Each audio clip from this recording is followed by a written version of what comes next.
Good afternoon, and welcome to Blueprint for Clean Energy, a webinar speaker series hosted by the Yale Center for Business and the Environment. My name is Jane Culkin, and I will be your host for today's webinar titled Climate Champions, the Role of Cities in Reducing Carbon Emissions. The Blueprint for Clean Energy webinar series invites leading practitioners and researchers in the field of clean energy to talk about the latest opportunities and developments in corporate, nonprofit, and public-private arenas. In this webinar, we have two speakers joining us to discuss the important role of cities in driving emissions reductions. Joining us first is Mike Steinhoff, Tools and Technical Innovation Program Manager at ICLEI USA. Mike will tell us about his organization's recent analysis on what is driving changes in greenhouse gas emissions at the city scale, and we'll discuss how ICLEI is working with their member communities to reduce emissions at the regional, county, and city scale.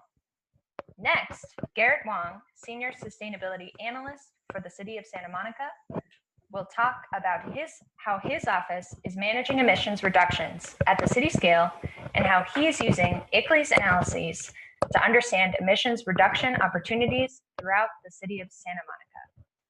We are truly excited to have you both here, and in such a timely moment, as I'm sure many of our listeners are thinking about the role of local governments in reducing emissions at COP24, which is happening this week.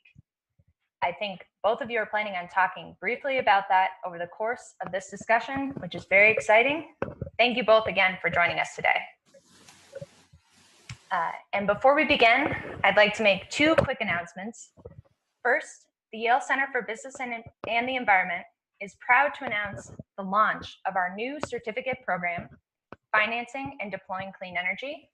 This year-long, admissions-based online certificate program equips rising leaders with the tools they need to accelerate the transition to a clean economy. The application will open on January 7th, 2019. Learn more at cbay.yale.edu/certificate.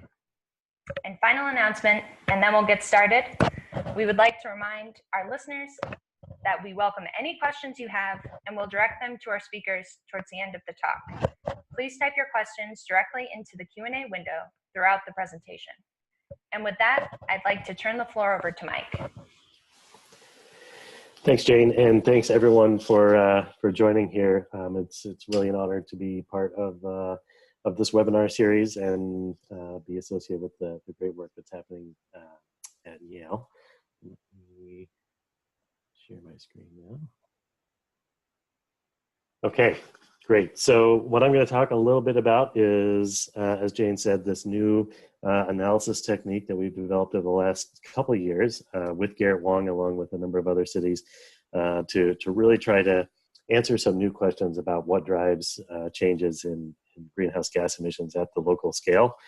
And it's sort of the shorthand notation for what we call this is a contribution analysis, that it's a methodology to look at all the things that are combining to lead to the end results that we see in monitoring greenhouse gas emissions, and a way to sort of tease all those apart and in the end see a much better signal in terms of how much progress is being made when you can sort of cancel out all the noise.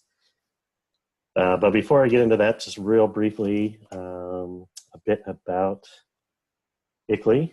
What is ICLEI? So we are the leading global network of over 1,500 cities worldwide. To the point about COP going on this week, so ICLEI also has a rather unique role in that we are, the technical term, the focal point for subnational action in the UNFCCC process. So in that role, it is ICLEI's job to represent the interest of local government and local stakeholder engagement in the UN process, so that it's not just sort of countries and the UN figuring everything out, but that countries and the UN need to think about what are the contributions that cities can have and really incorporate them into their strategies, rolling out from city to region, states, national, and onto that global stage. So ICLEI has a important role there, and a lot of my global colleagues are there at COP right now. Unfortunately, I wasn't able to join them, but they're doing good stuff there. So I also want to just take a step back and talk a little bit about how we do this work as cities. The greenhouse gas accounting space is a little bit different with cities than it is, I think, certainly in the corporate arena. And a lot of this work started, I mean, there were some cities that were very early out of the gate. I think Santa Monica was one of them, actually doing these things back in the 1990s at a time when there really wasn't any sort of rule book of how the cities do this work. And there was the IPCC guidance that is how nations do their greenhouse gas accounting and reporting, which kind of worked, but cities are obviously different than nations in a lot of ways. So ICLEI USA did a lot of work in really developing the appropriate accounting protocols that sort of made sense for the local government decision-making space. So that started in 2008 when we first developed the local government operations protocol alongside the California Air Resources Board and the Climate Registry. In 2011, we published the first community scale protocol for US communities. And that was followed by some developments in our online software, which putting everything on the cloud lets us look at data in some new and interesting ways, and also led to this, some of the analysis that we were able to do. And then the global protocol for community scale emissions came along, which is really much more relevant for the COP discussion in terms of how do cities are able to sort of report up their emissions in that process. But why are there different protocols? So this is something that is a question that often comes up to me a lot. There's sort of different choices or a perception that should I be using the global protocol or the US protocol? And really the answer is they're sort of geared to look at different things. So you imagine when our great NASA scientists are looking at the sun, they need a lot of different lenses to see sort of everything that's going on there. And if you're looking on one side of the spectrum, it totally washes out some other maybe really useful information that can help inform policy in a more direct way. So there's lots of different perspectives to take, and that's one thing that I try to make sure that folks are thinking about when talking about and measuring the performance of communities, because there's lots of variability within them. And really, all of those questions sort of fall on this sort of spectrum of the kinds of things that you may want to look at and that cities have found are relevant for thinking about what they can do to reduce emissions. So on the far right, we see things like consumption-based accounting and sort of really recognizing what's the full emissions impact of everything that happens in a city, which facilitates a certain kind of conversation and answers certain questions, but it doesn't answer the sort of questions about, well, how much emissions are actually coming out of a particular space, and how does that all roll up to what the global total is? And that kind of need is more on the left-hand side of what do the physical scientists need, and what do the global civil society folks need to be able to roll up and talk about the impact of cities in something like COP. So there's this sort of spectrum, and I like to think the U.S. Community Protocol is sort of in this Goldilocks zone of being relevant to both sides, and I think that's been true in this exercise and the new methodology in terms of hoping to make sure that cities are thinking about what data they collect, how they collect it, in order to get the sort of full context of what's happening in the city, in order to be able to disaggregate and say what's going on and what's really driving change. So more connections to what's going on at COP. Of course, right now there's a lot of focus on these sort of aggregation reports, and I do want to commend some of the stuff that is happening there with the Datadriven Yale team, the folks working on that team have been doing some tremendous work to really talk about how does all the different players add up to the totals and the roles that each one can have. It's really been great. But I also want to say that disaggregation has a role too, particularly for making sure that that data and the act of doing inventories really does sort of inform local decision making. So it's a little bit, again, of those different sides of the spectrum. So what's really the challenge that kind of started off with this work? This is a chart of some of the numbers from the ClearPath online tool that I manage in terms of the number of cities that have done multiple benchmarks. So there's a lot of cities, 123 right now, just within the tool, and there's more outside the tool, obviously, that have done one greenhouse gas inventory. 50 of them have two community scale greenhouse gas inventory. So 2 data points, we can start to talk about trends. 70 cities with 3 data points, and so on to, even out to those handful of cities that really have over a decade worth of data and tracking in this space, which is proving to be pretty powerful. And now that they've really invested in that for so long. But what do we see when folks typically have done more than one inventory? This is not uncommon, whether it's the first inventory, your original baseline, wait a couple of years and do the update, and maybe the emissions are down a little bit, which is great. And then building on that, you do another inventory and they're suddenly up. And then they're back down again a few years later. And a lot of cities have gone through this, and it's complicated, their ability to sort of talk about what their achievements have been and the progress that they've made. So that was really the challenge that we were trying to solve in this. So essentially the project, we applied for a grant through the Department of Energy Cities Leading Through Energy Analysis and Planning grant. And there's a much broader program there where they've got a lot of really interesting data sets and other tools and resources for thinking about community scale energy conservation and climate mitigation.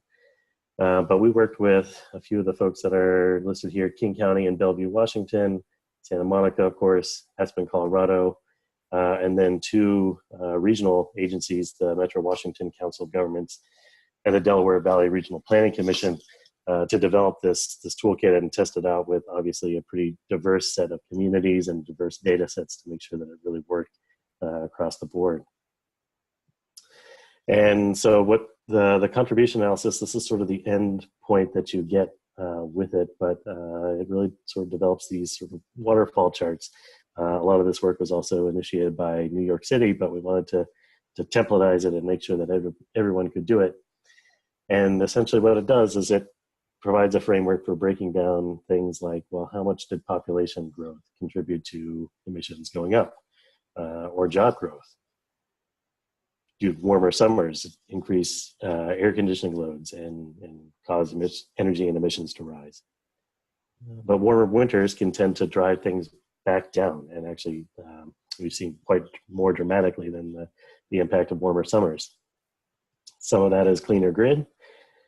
And then once you've sort of gotten rid of all those external impacts, then you can really start to hone in on, well, how much of this is improved efficiency, or fewer vehicle miles traveled, or in some cases going the opposite direction. And we did find that in a few places where energy use and emissions seem to be going up despite everything else that's going on. So really just a much finer way to break those things down. I'm not going to go too much into the details here, but folks can research a little bit on some of the methodologies. Of course, all this information is available on ICLEI USA's website. But the key thing was looking at a method called the logarithmic mean divisiva index, which is really complicated to try to describe, but it is actually pretty simple to do the math for. And that does some of the key things for separating out when 2 things are sort of changing at the same time, like the total amount of energy use and the grid carbon intensity. So how do you split those things out and do it in a sort of robust way that doesn't leave this weird remainder? We also developed ways or tested out ways of doing kind of your typical building level weather regression and normalization, but saying, can we do this at the city scale? And was happy to report that, yeah, we were able to successfully do it. So it's it requires a lot more data and a lot more granular data than many cities have historically worked with, but conceptually it works, and hopefully we'll be able to see a lot more of that. And then for anything else, it's really just sort of a simple normalization. There's more people, there's more jobs, and how do we just sort of account for that on a indicator ratio type way. But then the toolkit takes all of those things and puts them together in a cohesive package where you can sort of walk through step by step and break out each component of the analysis. So that's great, and the toolkit has gotten, I think now well over 200 downloads since we released it in August, which has been really exciting to see. So it's getting some good traction, and people are using it. We also decided to take the methodology, and to the extent that we have a decent amount of data in ClearPath, analyze that at a bigger scale. So this is some of the things that we were able to look at in there, just teasing out the factors that we have in the tool. So in this chart, each bar represents a pair of inventories. So one city and two inventories, and breaking out the components of how much was population driving it up. And there's a couple places where that shrank and population actually decreased, but generally population driving emissions up. And then how much was sort of left over in terms of, well, did that population get more efficient? And you can see that actually maybe it's about 50-50, where the cities seem to be getting more efficient faster than population is driving things up. And I think that's a really key thing to be able to pick up on that. Yes, there's growth happening, but in a number of places, it's actually sort of, I'm missing my air quotes here, but good growth.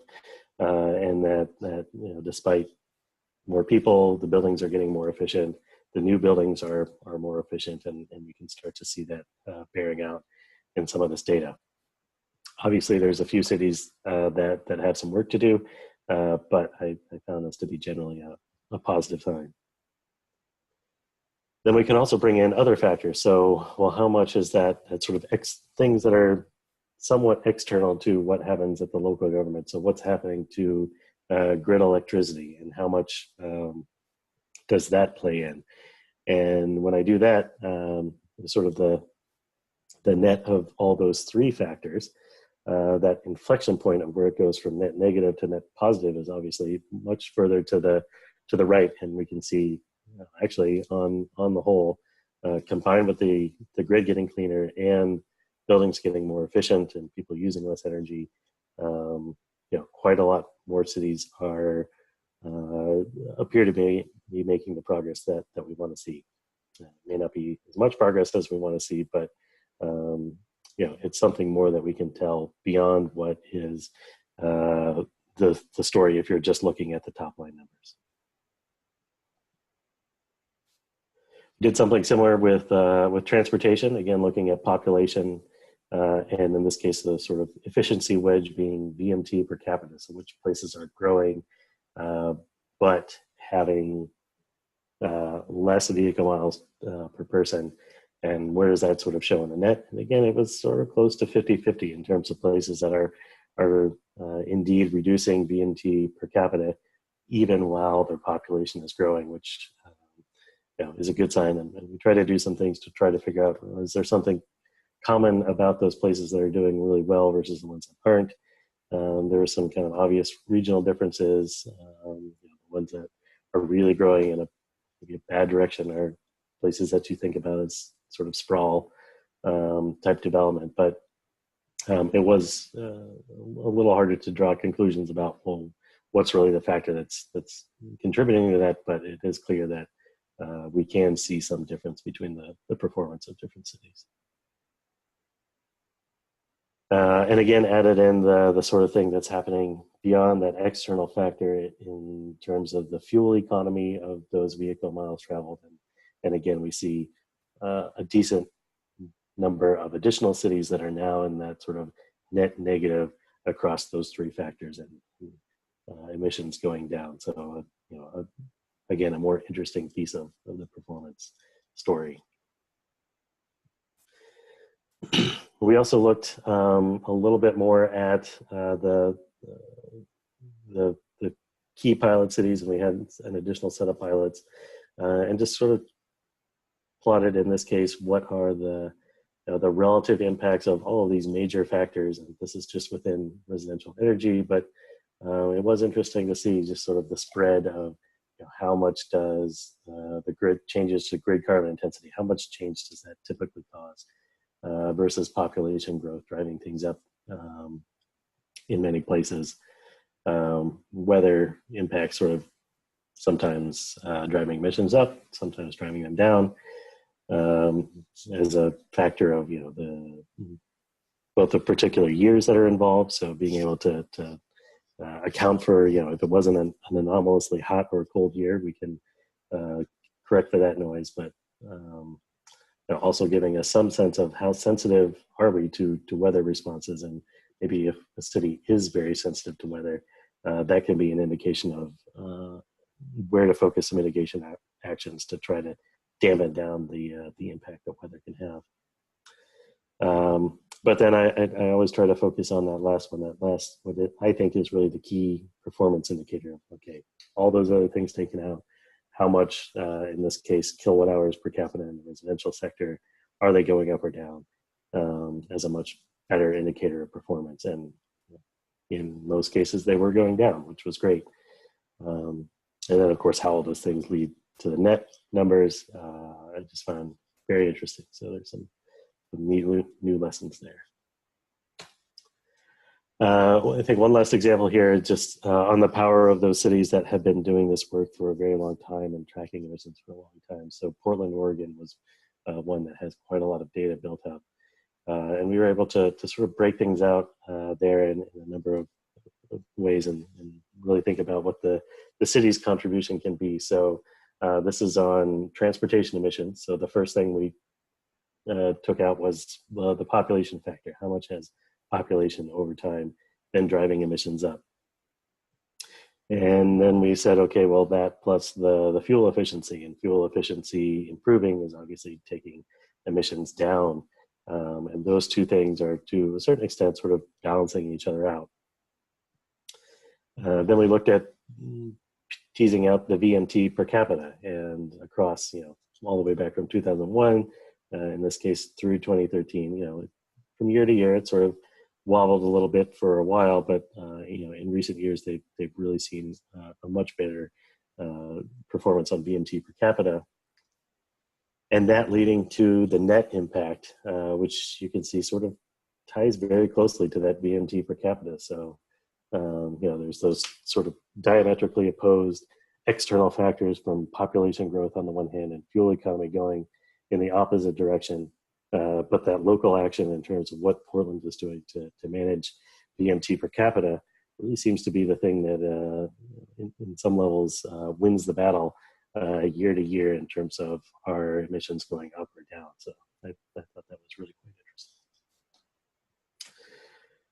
Okay, so summary, we're really just at the beginning of this kind of analysis. I think there's lots of different ways we're looking to expand this and getting into especially local project and program evaluation, getting more of that information into it to really get to the effectiveness of programs and sort of see how they contribute to the bigger picture. Also very much interested, I think that we've got at least kind of a diverse audience here of public and private sector folks. But I think to the extent that, a city, a community who sort of has a very high level view of emissions data, if they knew more about what was happening with their businesses and how those businesses were contributing, then being able to disaggregate that and see, how are all those players even within a city contributing to local performance, a bit like what's happening at COP right now, but at a smaller scale. And I think that's it for me. Thank you much. All right, thank you so much, Mike. That was a really interesting presentation, and I think you spoke very aptly at the end there, there's truly so much going on in the space, and it seems like the tools that you all have developed will really help cities think about their emissions in a more granular and potentially helpful way. Looks like there's many opportunities to be had in this space for sure. So we have some great questions coming in from our listeners through our Q&A window, which we'll save for the end of the webinar. Please keep those questions coming. We will be sharing them with both Mike and Garrett at the end. If you're just joining us, we're speaking with Mike Steinhoff from ICLEI USA and Garrett Wong from the city of Santa Monica about their work in reducing emissions at the city scale. So Garrett, I'd now like to turn the floor over to you.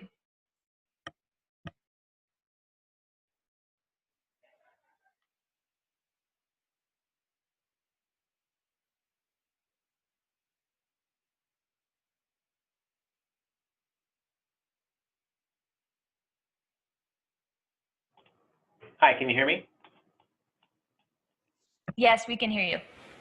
Okay, great. And you can also see my slide, correct? Yes, you're good to go. Okay, great. So thank you to the Yale program as well as Mike for kicking it off. It's always a pleasure to present with ICLEI. I'm a big fan of their work. Santa Monica, as some of you may know, has been an early leader and in sustainability, and we've really benefited a lot from the tools, the resources that ICLEI provides us, as well as the platform that they provide for cities and small cities like Santa Monica to let their work in sustainability be known. So I see we have just about half an hour, and I want to try and make sure that we have time for questions. So I'll try and hit through my deck pretty quickly, but we'll be able to follow up with additional questions afterwards. So about myself, I've been with the city for almost 7 years now. I lead the city's climate policy, community energy projects and programs, as well as I'm responsible for our municipal energy portfolio. I lead our city electric vehicle projects and programs, as well as advanced energy projects. For some of you who aren't familiar, Santa Monica is one small city, just 8.3 square miles, and that's the larger area you see there is LA County. So we're very much one small piece of the big Southern California pie there. And we have a small population, just under 100,000, but in the daytime, particularly in the summer, we can balloon up to 250 to 300,000 people, and that's largely because we have a large commuter workforce, as well as we're just a very popular regional destination for tourism, as well as international. So you can imagine that generates a lot of vehicle trips, a lot of consumption that drives our community greenhouse gas emissions. Some of you might be familiar with Santa Monica, having come to the pier or biked along our beach or visited our farmers market. These are some of the few things that we're known for. When it comes to climate change, we know that in Santa Monica that we will experience some moderate warming. LA is a large region, region of many microclimates.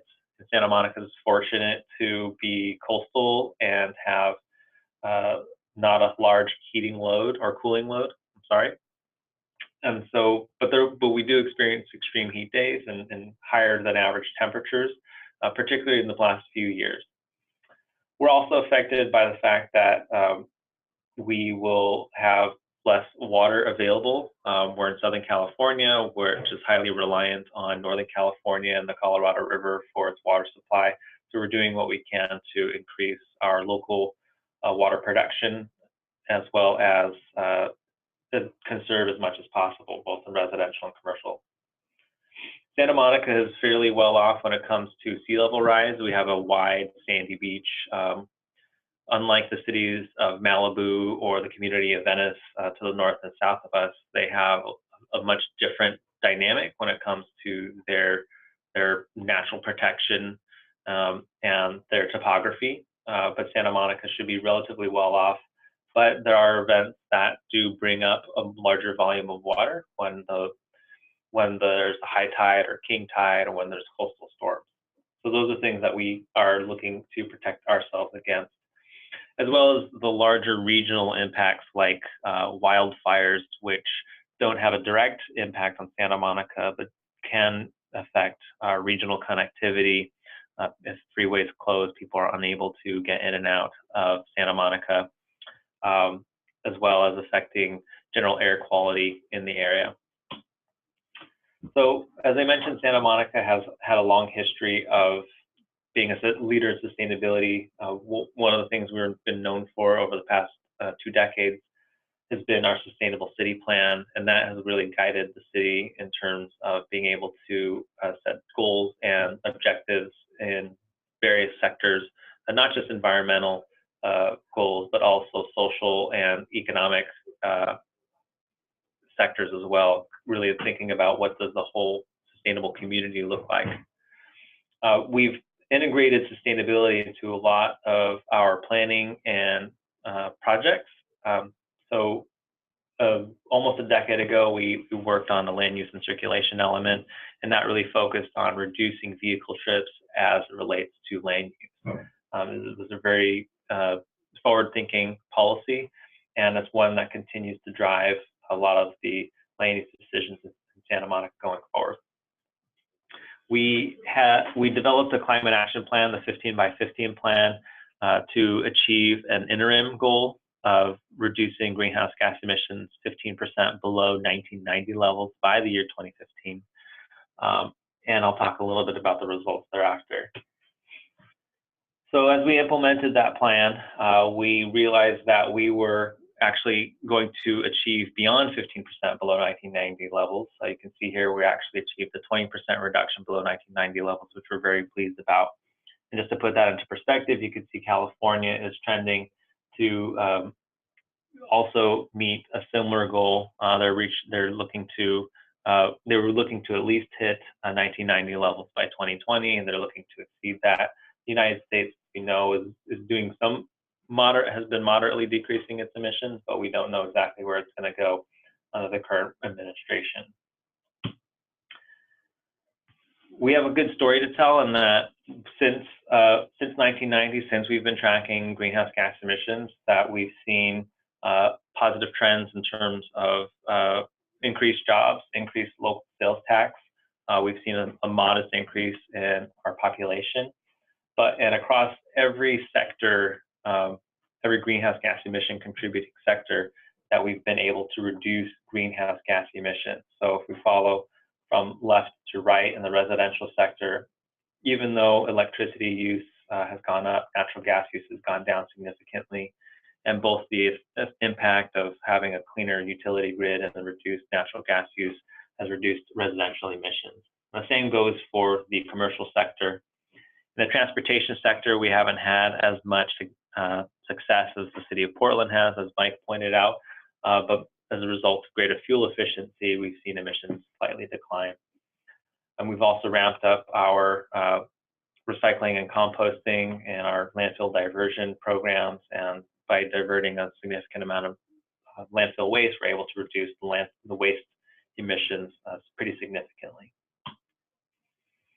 So where do emission reductions come from, and where does emissions growth come from as well? Mike had helped to describe how we're starting to break that down and really understand what a city is in control of and what a city is not in control of. We're able to track a certain amount of programmatic outputs and make some assumptions as to the net benefit that they provide, but ultimately it's only going to be half of the picture when we're not able to take into consideration a lot of these external factors.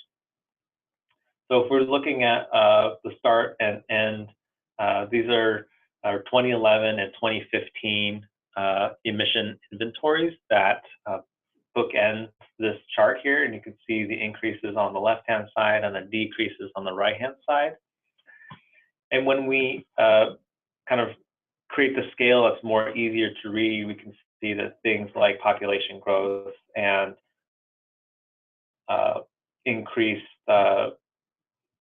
general increase in consumption does have an upward pressure on our greenhouse gas emissions.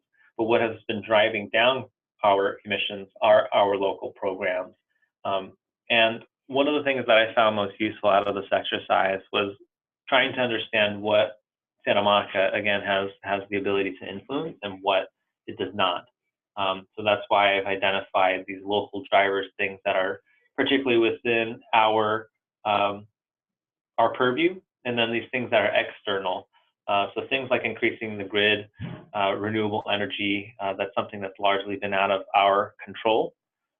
Things like improving vehicle fuel economy, which is the very last one on the right-hand side. That is a state and federal policy issue. It's something that we are advocating for at this moment, that the EPA is, as some of you may know, is looking to amend and make less stringent in the future.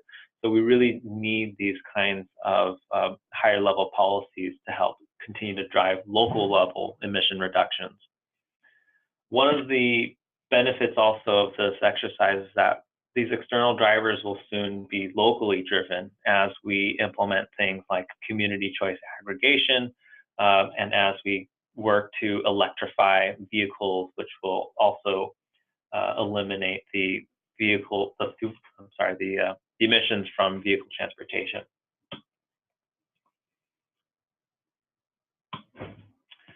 So to give you a general sense of where Santa Monica's emissions come from, about a third of our emissions come from residential and commercial energy use. And then the lion's share of our emissions come from vehicle transportation, fossil fuel vehicles. So that's primarily where our two main kind of climate action areas are, is basically getting emissions out of buildings and getting emissions off the road. So we're working on our next climate action plan, and we're proposing an 80 by 30 target, which means an 80% reduction below 1990 levels. Ultimately, we would like to get to carbon neutrality, but we feel by 2030, this is what we can do. We're not currently considering offsets at this point, but by achieving these high-level targets and objectives that you see here on the slide, we feel like we can achieve an 80% reduction. And I'll talk about what this means primarily in the building space and the mobility space. This is just another look at our emissions by source, just to give another relative sense of where our primary sources are. When it comes to climate action, we're really talking about getting people out of vehicles when possible, and then electrifying those vehicles that remain on the road.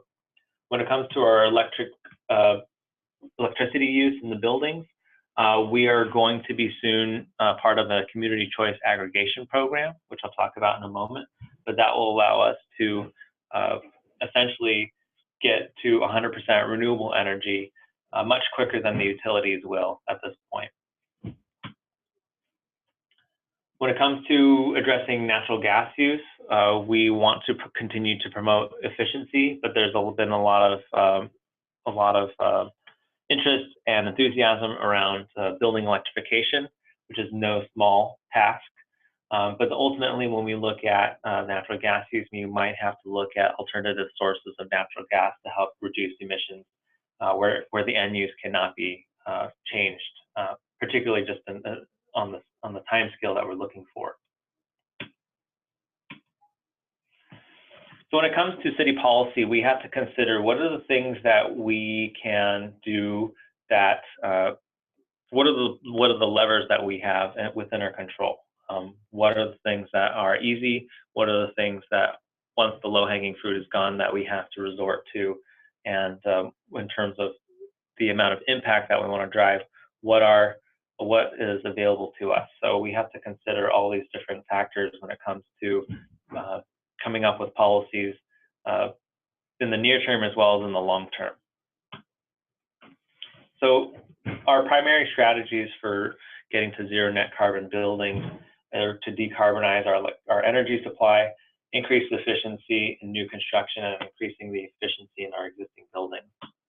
When it comes to decarbonizing the energy supply, as I mentioned, we're going to be part of a community choice aggregation program.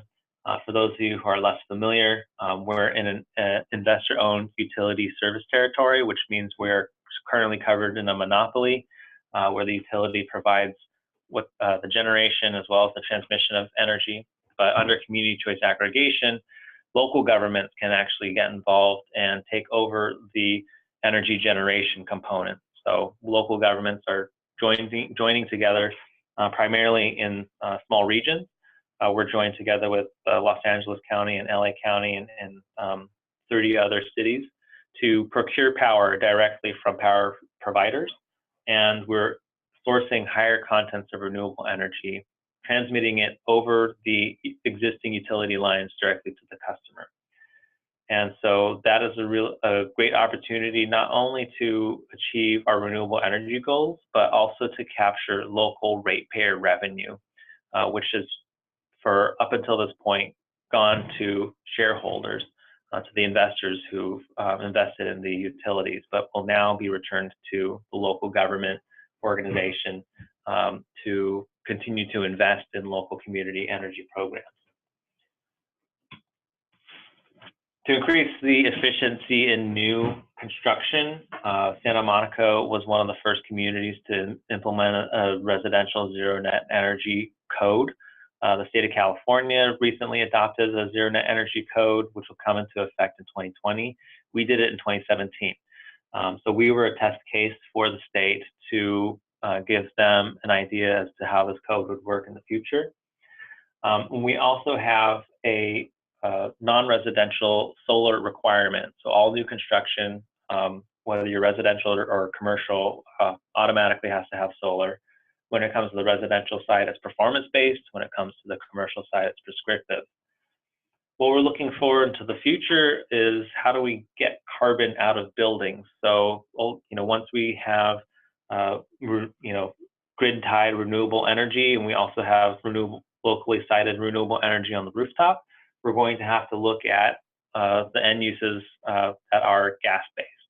So how do we get to an all-electric construction? How do we make sure that it's cost-effective? That's the task ahead of us right now. And then what happens for those other kinds of construction and the other kinds of use types that perhaps are unable to eliminate natural gas end use? Do we offer them some kind of carbon offset opportunity? Is there an in lieu fee where the city has to consider some other kind of program or project that would offset the increased gas use from the new construction? Existing buildings is really the elephant in the room for a lot of for most communities. We tend to focus a lot on the new technology and the new construction. It's a lot easier to work with a new building. But in California, we're starting to lay the groundwork for addressing our existing buildings. Just this past year, large buildings are required to benchmark themselves.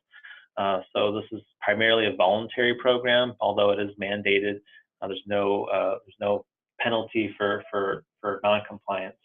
But we're hoping that we can also implement local benchmarking requirements, which reduce the threshold so we can get smaller buildings, as well as require additional measures from these buildings, like setting targets for reducing the energy use or having regular tune-ups or regular audits in a certain amount of time frame. So these are policies that we're looking at the local level. When it comes to some sustainable mobility strategies, we're primarily looking to provide as many mobility options that are safe, convenient, low carbon or no carbon, and making sure that people feel safe on the road.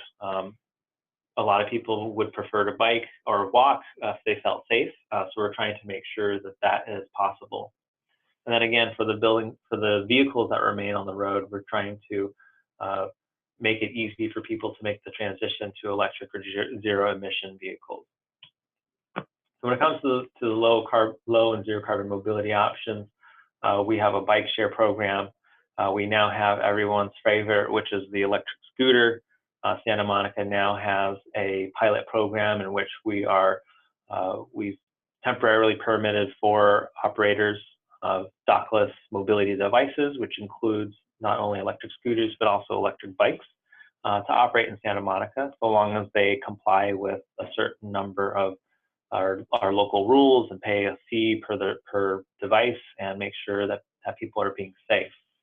So we just kicked this pilot off a couple months ago, and we'll spend about a year and a half to evaluate the effectiveness, to evaluate whether or not these devices are actually reducing vehicle trips, to see if we can understand, get some useful data to help continue planning for a much more dynamic and interconnected world of mobility as a service. When it comes to increasing road safety, it's really about making sure that our infrastructure is protected, making sure that people feel safe, that it's visible to the vehicles on the road, and make sure that we're essentially de-emphasizing the role that the vehicle plays on the road. We just recently adopted Vision Zero as a goal, which essentially means that we're trying to eliminate fatalities and severe injuries from vehicular collisions. As we transition to electric or zero-emission vehicles, we have a fairly rich offering as well. There are local companies that are providing free electric vehicles like Zipcar and Wavecar, who will provide a 2-hour free ride in one of their vehicles because it's wrapped in decals, so they're mostly making money off of their advertisements. The one in the middle is the free ride, which is, as you can see, it's a neighborhood electric vehicle. It's free, and they're providing a great mobility service, primarily for tourists, but also for locals, particularly in our downtown district. And I'm sorry, I'm going from right to left now. And last year, we adopted an electric vehicle action plan, which really brought together a lot of different projects and efforts that were happening across the city and brought them into one focus point. Electric vehicles are definitely an exciting forefront for local communities, but many cities and counties are not organized in a way to properly and strategically address vehicle electrification. When you're talking about charging them, there's all sorts of infrastructure and network management and financing decisions that have to be made that cross-cut a lot of different functions of a local government. And when it comes to working with residents and workplaces and your own facilities, there are, again, a lot of decision makers and people that you need to interact with. And so, this electric vehicle action plan is really a model policy document for other communities to consider how they will advance vehicle electrification going forward. So we have a lot of efforts, we have a lot of goals and ideas, and these are kind of how we're seeing them all play together. The forthcoming Climate Action and Adaptation Plan really builds off of a lot of the mobility programming and work that's already been done, as well as the work to start up this community choice energy program. We have other plans that are in the works that we would like to correspond with and reinforce the Climate Action and Adaptation Plan. So this is the kind of the network of plans and kind of showing people how they all kind of interrelate. And of course, we work with other communities. We're part of the Urban Sustainability Directors Network, which is a national network of local sustainability staff. And then we also are part of Green Cities California, which is kind of the local chapter of the network. And so we continue to share best practices, share challenges, and share ways to overcome those challenges. And there's a lot of talk around what our nation states and countries doing.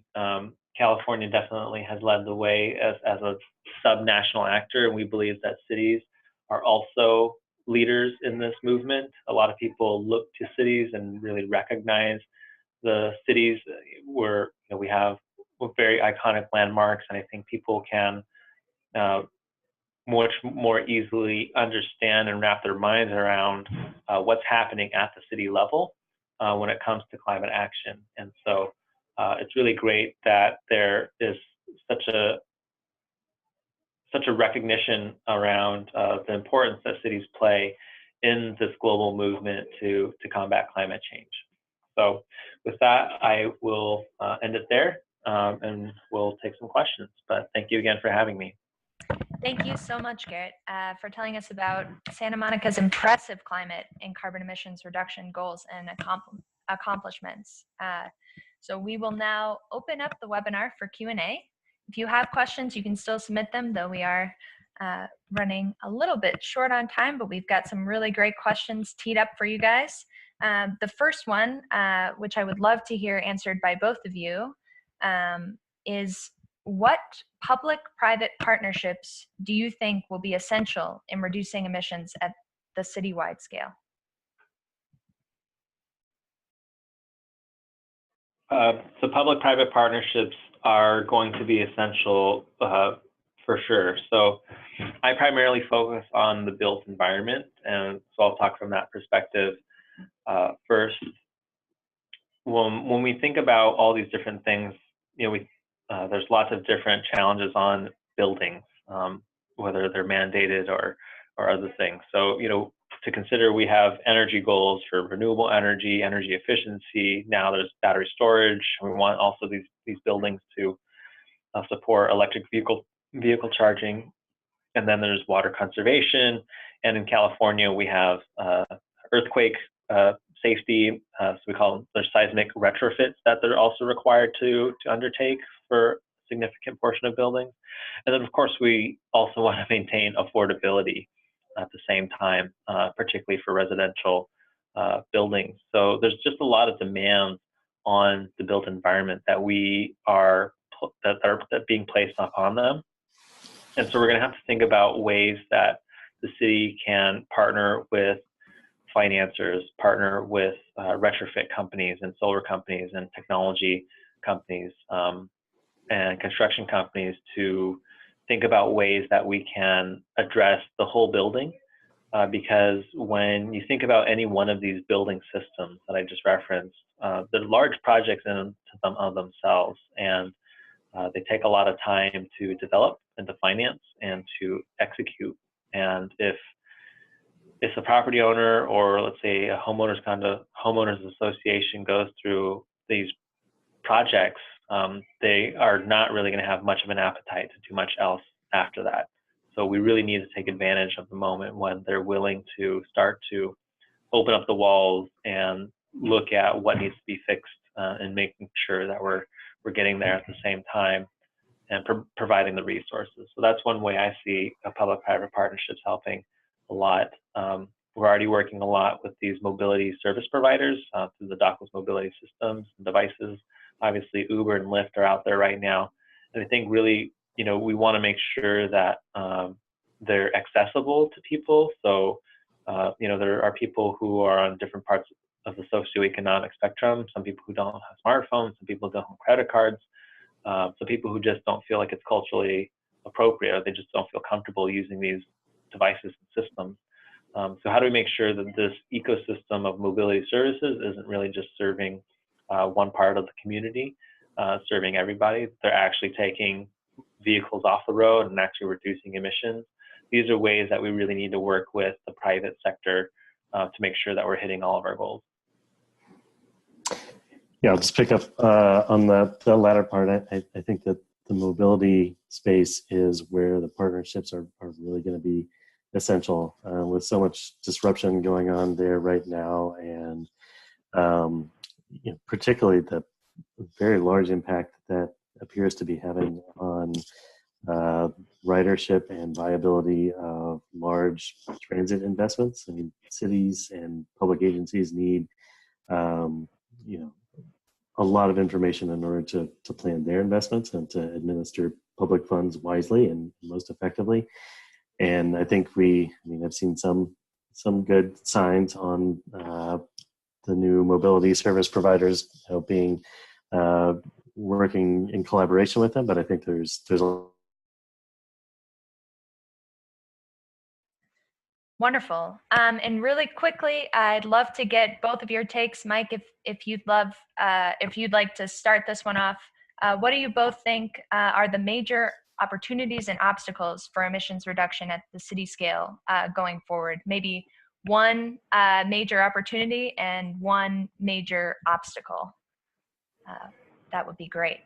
Mike, would you like to start us off? Yeah, major opportunity. Hard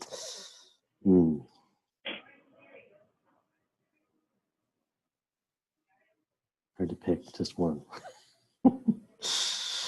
So many that you both have discussed already, I know.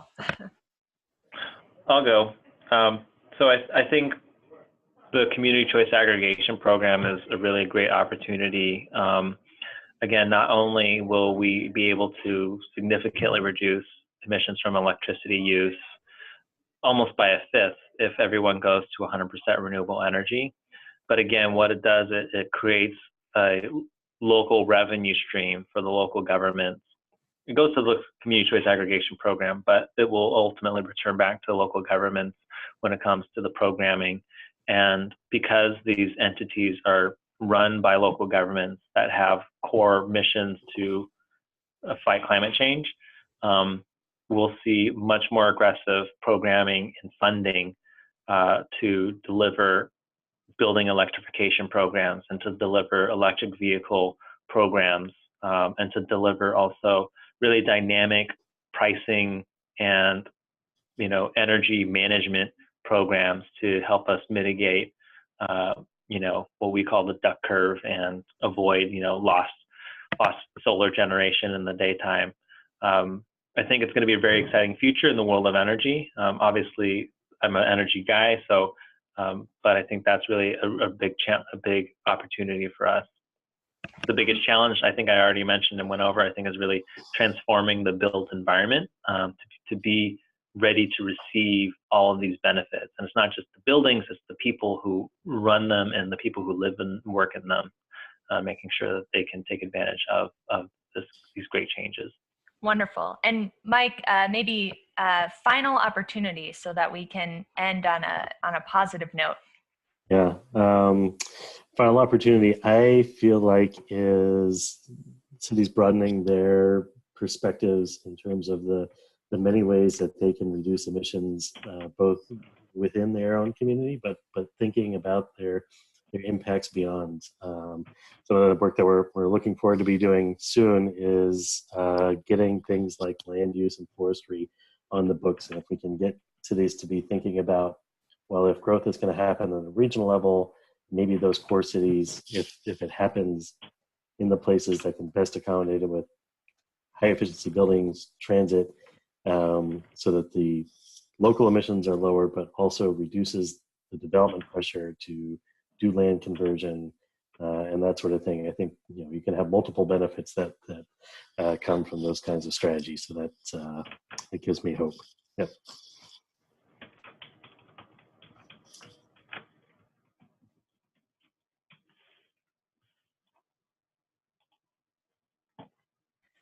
Well, I think we're out of time.